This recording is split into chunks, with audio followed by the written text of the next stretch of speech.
There is a specific kind of loneliness that only visits people who think faster than the room around them, and if you have felt it, you already know that intelligence is not the gift everyone pretends it is. It is a tax, and the bill comes due in ways most people will never see. You have probably learned to dumb yourself down without even thinking about it.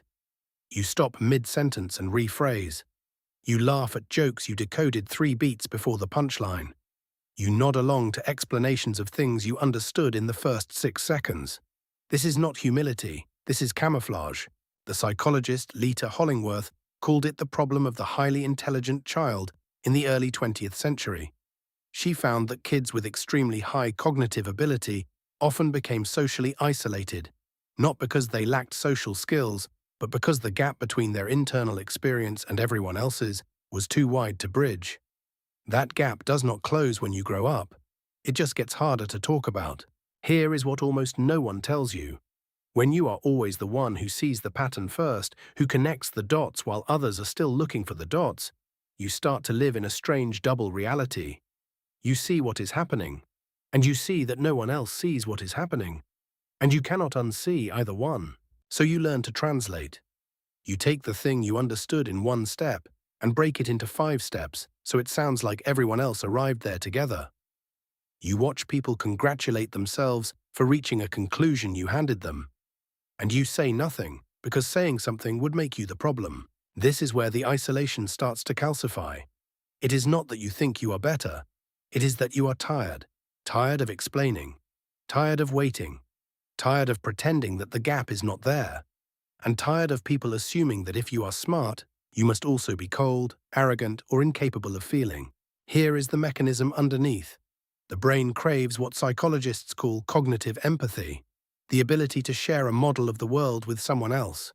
When you speak and someone truly understands, your brain releases oxytocin. You feel connected. But when you are operating several inference layers ahead, that loop never completes. You speak, they nod, and your brain knows the circuit did not close. You have probably had the experience of saying something you thought was obvious and watching the room go quiet. Not because you were wrong, because you skipped too many steps. You forgot to show your work, and now you are the weird one. So you start to self-censor. You run a filter on every thought before it leaves your mouth. Is this too much? Will this sound condescending? Can I say this without explaining how I got here? The filter becomes automatic, and eventually you forget what your unfiltered voice even sounds like. This is why so many high-intelligence people report feeling like they are performing a character in social settings. You are not being fake, you are being compatible. And compatibility is exhausting when it requires constant real-time translation. But here is where it gets darker. The loneliness is not just about being misunderstood. It is about being understood only for what you can do. People learn that you are the one who solves things, so they come to you with problems, not presents. You become the answer machine, and the moment you do not have an answer, you can feel the disappointment like a drop in air pressure. Psychologists call this instrumental relationships. People value you for your utility, not your humanity. And because you are good at solving things, you get very good at noticing when that is happening. Which makes it worse, because now you are alone and aware of exactly why. You have probably also noticed that people do not ask how you are doing in the same way they ask others. There is an assumption that if you are smart, you have it figured out, that you do not need support, that your competence extends to your emotional life. It does not. But no one checks, and if you do try to express vulnerability, it often gets misread. People assume you are being self-deprecating or fishing for reassurance, because smart people are not supposed to struggle. So your pain gets reframed as humility or dismissed as imposter syndrome. Either way, it does not land. This is the double bind. You are expected to have answers but not to need them, to be capable but not to ask for help, to lead but not to admit when you are lost. And the gap between what people expect and what you actually feel grows wider every year. Let me show you what this looks like in real time. You are in a meeting. Someone proposes a plan. You can already see 3 failure points they have not considered. You know that if you point them out, you will be labeled negative or difficult. If you stay quiet, the plan will fail, and you will be expected to fix it. There is no winning move. So you calculate which loss you can afford. This is called strategic silence. You learn to let certain failures happen because preventing them costs more social capital than you can spare. And every time you do it, you feel a little more disconnected from the people around you. Because you are playing a different game on a different board, and they do not even know the board exists. Now here is the part that almost no one talks about. The intellectual isolation often breeds emotional flattening. Not because you do not feel things, but because you have learned that expressing feelings rarely produces the connection you are looking for, so you start to observe your emotions instead of inhabiting them. You narrate your own life from a distance. Psychologists call this depersonalization when it becomes extreme. You feel like you are watching yourself from outside. And for high-intelligence individuals, this can become a coping mechanism. If you cannot connect with others, you disconnect from yourself too. It is less painful that way. You have probably also noticed that small talk feels like a cognitive tax you cannot afford.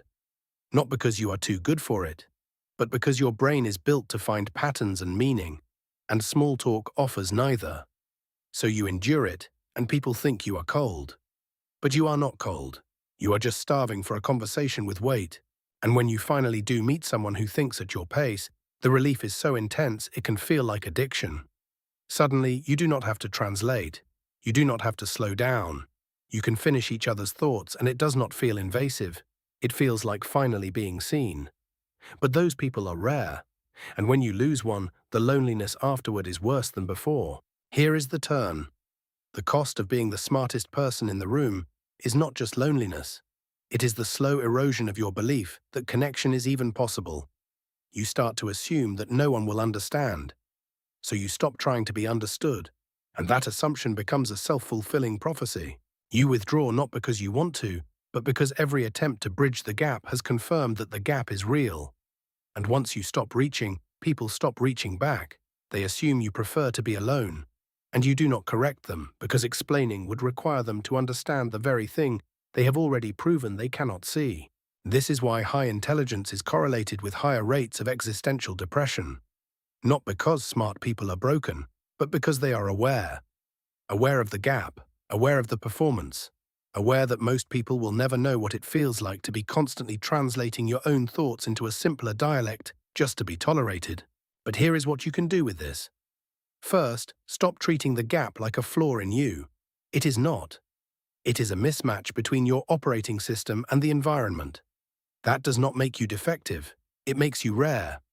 And rarity has always come with isolation. That is not your fault. Second, seek depth over breadth. You do not need a dozen friends. You need two people who do not require translation. Two people who can hold the weight of a real conversation. And yes, they are hard to find. But you are not looking for easy. You are looking for real. Third, let yourself stop performing in private.